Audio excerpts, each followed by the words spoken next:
India needs to bring this up on an international platform about how Pakistan is extremely dangerous because they have nuclear weapons. How can a country that harbored Osama bin Laden, created dozens of terrorist organizations? ये हिंदुस्तान का ये बयान है, ये तालिबान ने तो simply जैसे कहते हैं मोहर पे अंगूठा लगा दिया उसके ऊपर। दुनिया को बावर कराना है कि ये जो तालिबान की रजीम है ये मुल्ला उमर से भी ज्यादा खतरनाक है। सूरत-ए-हाल ये है कि इन्होंने जाके अब कतर के पांव पकड़ लिए कि सानू बचाओ। ये बयान है अफगानिस्तान की पूर्व सांसद मरियम सोलाइम नखिल का। उन्होंने खुले तौर पर भारत से मदद की अपील की है पाकिस्तान के खिलाफ। और अब आगे आप देखिएगा कि इजरायलीज बहुत बड़ा उनका फुटप्रिंट होगा इंडिया के अंदर और इंडिया से अफगानिस्तान के अंदर। पहले इनडायरेक्ट था, अब डायरेक्ट होने जा रहा है। पाकिस्तान और अफगानिस्तान के दरमियान जो गुज़श्ता रात से मामला चल रहे हैं, आपके ख्याल में ये मामला किस तरफ जाके रुकेगा? Pakistan should know this by now, Afghanistan is the graveyard of empires. बिल्कुल सही कहा है। और कहा है कि पाकिस्तान को अंतर्राष्ट्रीय स्तर पर रोका जाना चाहिए। अब इस बयान के बाद पूरी दुनिया में हलचल मच गई है, क्योंकि ये सिर्फ एक बयान नहीं बल्कि दक्षिण एशिया की राजनीति में बड़ा संदेश माना जा रहा है। और अफगान रजीम के साथ डिप्लोमेसी की तो तमाम एफर्ट्स जो हैं वो नाकाम हो गई। ये बहुत खतरनाक बात है जिसकी तरफ आप इशारा कर रहे हैं। जो नरेंद्र मोदी का विजिट है इंडिया का, वो हिस्टोरिक करार दिया जा रहा है। उस पर तो मैं आपका एनालिसिस इन डिटेल जानूंगी, लेकिन अगर हम अफगानिस्तान के साथ छिड़ी इस जंग की बात करते हैं, आपके ख्याल में ये कितना आगे तक जाएगी? ये कैसे मुमकिन है कि लोग हमारे बीच में अभी तक बैठे हैं जो यहीं से उठ के हमारे खिलाफ कोई एक्शन ले लेते हैं? वही तालिबान की हुकूमत तो आप ही ने बनाई थी, आप ही यहाँ पे लड्डू बांट रहे थे, आप ही कह रहे थे बड़ा बहुत चेंज आ गया है, ये हो गया है, वो हो गया है। तो सेठी साहब, अफगान क़यादत की जानिब से, उनके तर्जुमान की जानिब से ये कहना कि पाकिस्तान दाइश के दहशतगर्दों को पनाह दिए हुए। बता दें, भारत पिछले कुछ वर्षों में वैश्विक राजनीति में मजबूत खिलाड़ी बनकर उभरा है। अंतर्राष्ट्रीय मंचों पर प्रभाव, बड़ी अर्थव्यवस्था, कूटनीतिक संबंध और क्षेत्रीय स्थिरता में भूमिका, इन सब वजहों से कई देश मानते हैं कि भारत दक्षिण एशिया में संतुलन बनाने में अहम भूमिका निभा सकता है। अब हमने पूरी कोशिश कर ली, पूरा इनको लेवरेज दिया। हमारे जो दोस्त इस्लामी ममालिक थे, तुर्किया, कतर, सऊदी अरेबिया ने पूरी कोशिश कर ली, चाइना ने भी कोशिश कर ली, रशिया ने भी कोशिश कर ली, हमने इनसे खुद डायरेक्ट बातचीत की भी कोशिश कर ली। बस क्योंकि इन्हें इंडिया का पैसा लगा हुआ है, उनके हाथ ये बिक चुके हैं और इन्हें बात समझ नहीं आ रही। ये पाकिस्तान को ये पता नहीं है कि अफगान फौज ऑलरेडी पाकिस्तान के हर बड़े शहर में पहले से मौजूद है। ये 1998 से लेकर 2001 तक का जो तालिबान रजीम था उससे ज्यादा खतरनाक है। दरअसल मरियम ने कहा कि पाकिस्तान एक खतरनाक देश है क्योंकि उसके पास परमाणु हथियार है और उस पर आतंकवाद को बढ़ावा देने के आरोप लगते हैं, और ये सच्चाई भी है। अफगान तालिबान पाकिस्तान के जो कंसर्न्स हैं, जो फितनल खवारिज की तरफ से पाकिस्तान पर मुसलसल अटैक किए जा रहे हैं, फोर्सेस को निशाना बनाया जा रहा है, उनको संजीदा क्यों नहीं ले रही है? हर रोज दहशतगर्दी का हमला, हर रोज दहशतगर्दी का हमला, हर रोज। और अब यही बयान सामने आते ही सोशल मीडिया से लेकर अंतर्राष्ट्रीय राजनीतिक गलियारे में बहस तेज हो गई है। दरअसल हाल ही में पाकिस्तान और अफगानिस्तान के बीच तनाव फिर से बढ़ गया। सीमा पर झड़पे, हमले और जवाबी कार्रवाई की खबरें लगातार सामने आने लगी। ये जो अफगानिस्तान की सूरत हाल हम देख रहे हैं, अभी हम सफर कर रहे हैं, आप क्या समझते हैं ये जो बाकी नेबर्स हैं अफगानिस्तान के, आने वाले दिनों में उनके लिए भी इसी तरह के मामला सामने आएंगे? अब जंग खत्म कैसे होगी, ये एक अलग बड़ा सवाल है कि ये जंग खत्म कैसे होगी। क्या कोई तीसरा मुल्क इंटरवीन करेगा इस जंग को खत्म कराने के लिए?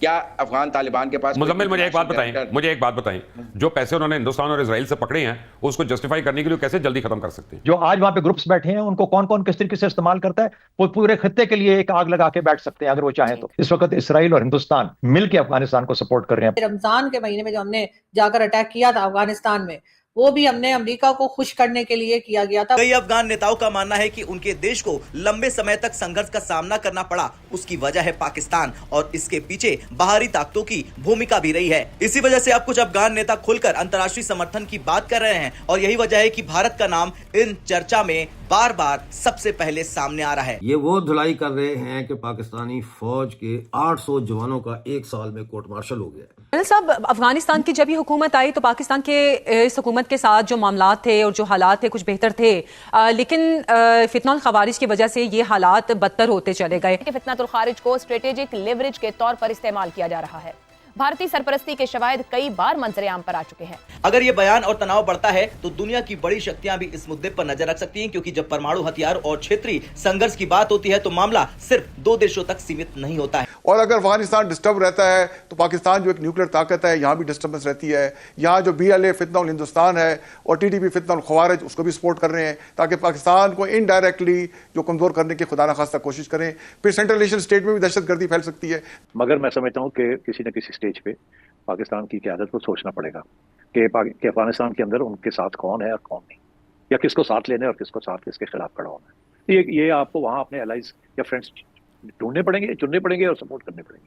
वो कैसे होगा, कब होगा, ये आई थिंक हमारे जो मिलिट्री एंड पॉलिटिकल लीडरशिप है उनको बेहतर पता होगा, उनके पास बेहतर इंटेलिजेंस रिपोर्ट्स होंगी, बट ये करना पड़ेगा। इट वाज लॉन्ग अवेटेड, क्योंकि बहुत अरसे से ये बात समझ आ रही थी कि ये पाकिस्तान के अंदर जो टेररिज्म है वो ख़त्म नहीं हो सकता जब तक हम अफगानिस्तान में उन टेररिस्ट सेंचुरीज को ख़त्म नहीं करेंगे। अब इसी तरीके के साथ बलूचिस्तान BLA वाला को भी रिसोर्सेज मिल रही हैं, डायरेक्ट रिसोर्सेज मिल रही हैं via from India, via the Taliban. तो मैं समझता हूँ कि अब गेम खुलने जा रही है और ऑप्शंस पाकिस्तान को देखने पड़ेंगे। ये जो है ना, ये पहला कदम है, जैसे कहते हैं ना बारिश का पहला खतरा है कि वो अफगानिस्तान की तरफ से तो जो कुछ हो रहा था वो तो दिन ब दिन बढ़ रहा था, और हमारी तरफ से सिर्फ धमकियां आ रही थी या बयान आ रहे थे। तो दोस्तों, पाक अफगान युद्ध के बीच अब अफगानिस्तान की पूर्व सांसद ने भारत से मदद मांगी है और कहा है कि पाकिस्तान को भारत ही अच्छे से सबक सिखा सकता है और घुटनों पर ला सकता है, इसलिए भारत को पाकिस्तान को रोकना चाहिए। दोस्तों, ये बयान अफगानिस्तान की तरफ से ऐसे समय में आया है जब दोनों देशों में भीषण युद्ध शुरू हो चुका है और पाकिस्तान की तरफ से लगातार अफगानिस्तान के ऊपर हवाई हमले किए जा रहे हैं। वहीं अफगानिस्तान पर कोई एयरफोर्स तो नहीं है, लेकिन जमीन पर बॉर्डर पर अफगान तालिबान पाक फौज को दौड़ा दौड़ा कर मार रही है और कई पाकिस्तानी चौकियों पर भी तालिबान ने कब्जा कर लिया है। और जैसे ही अफगान तालिबान फोर्स पाक फौज की भर भर के कुटाई करता है तो ये लोग अफगान तालिबान को भारत की प्रॉक्सी बोलना शुरू कर देते हैं। हालांकि भारत ने साफ कर दिया है कि अफगानिस्तान भारत का मित्र देश है और उसके साथ भारत हमेशा बुरे समय में खड़ा रहेगा, लेकिन अफगानिस्तान को प्रॉक्सी के तौर पर भारत इस्तेमाल नहीं करता और ना कभी करेगा। ये तो पाकिस्तान के द्वारा बोया हुआ आतंकवाद है जिसका फल अफगानिस्तान की तरफ से पाकिस्तान को मिल रहा है और अमेरिकी डॉलर के लिए ही पाकिस्तान ने अफगानिस्तान के अंदर आतंकवाद को सपोर्ट किया, पाला पोसा, और आज वही आतंकवाद पाकिस्तान को अफगानिस्तान की तरफ से बदले में मिल रहा है और इसीलिए पाकिस्तानी सरकार और फौज इनकी इस समय पूरी तरह घुटने पर आ गई है। क्या पाकिस्तान ट्रैप हो चुका है? क्या पाकिस्तान एक ऐसी जंग के अंदर दाखिल हो चुका है जिसका कोई मुस्तकबिल नहीं है? DGIS व्यार तो ये कह रहे हैं कि जब तक हमें अपनी ख्वाहिश के मुताबिक नतीजा नहीं मिल जाता, ये सिलसिला यानी कि जो ऑपरेशन अफगानिस्तान के अगेंस्ट शुरू कर रखा है ये जारी सारी रहेगा। फिर अब से कुछ देर पहले तालिबान रजीम की तरफ से भी एक नई हिकमत अमली का ऐलान कर दिया गया है। तालिबान रजीम का ये कहना है कि जो हिकमत अमली हमने नेटो के अगेंस्ट, गैर मुल्की अफवाज के अगेंस्ट ऑन की थी, उसी पॉलिसी को दोबारा से हमने पाकिस्तान के ऊपर भी इम्प्लीमेंट कर दिया है। अफगानिस्तान ने पाकिस्तान में दरअंदाजी की कोशिश की, मुख्तलिफ जगहों पर हमले किए और एक कहानी मैं सुबह आपको सुना चुका हूं, लेकिन अब उस कहानी का दूसरा बाब है। यह कहानी सुबह 8 बजे की उन इत्तलात से शुरू होती है जो बज़ाहिर एक मामूल की बॉर्डर फायरिंग अपडेट लगती थी, मगर दर हकीकत ये एक बड़े और फैसलाकुन मरहले का आगाज था। पाक अफगान सरहद पर फजर के बाद फजा में गैर मामूली तनाव महसूस किया जा रहा था और सिक्योरिटी ज़राए के मुताबिक अफगानिस्तान की जानिब से बिला इश्तियाल फायरिंग और जारहाना नकलो हरकत में अचानक इजाफा हुआ। हमारे जो दोस्त इस्लामी ममालिक थे, तुर्किया, कतर, सऊदी अरेबिया ने पूरी कोशिश कर ली, चाइना ने भी कोशिश कर ली, रशिया ने भी कोशिश कर ली, हमने इनसे खुद डायरेक्ट बातचीत की भी कोशिश कर ली, बट क्योंकि इन्हें इंडिया का पैसा लगा हुआ है, उनके हाथ ये बिक चुके हैं और इन्हें बात समझ नहीं आ रही।